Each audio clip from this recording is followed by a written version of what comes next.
voy, rosa zo'r pishibdi. Ezilib ketdi deyapti o'zi ham. Voy buni hidini.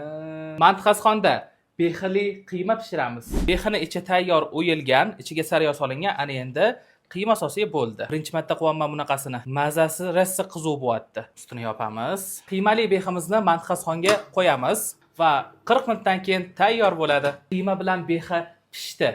Voy, shunaqa zo'r pishibdi. Ana. Eng asosiy joyi qarindoshlar. Bexini shunda voy, rosa zo'r pishibdi. Ezilib ketdi deyapti o'zi ham. Voy buni hidini. Shunaqangiz zo'r pishibdi.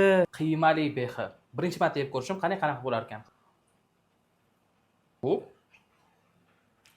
maza. Qanaqa chiqadi bilmadim, lekin bunga ham smetana qo'yib ko'rmoqchiman. Qani smetana bilan qanday ketar ekan? Обязательно bexaga qiyma solib pishirib ko'ringlar.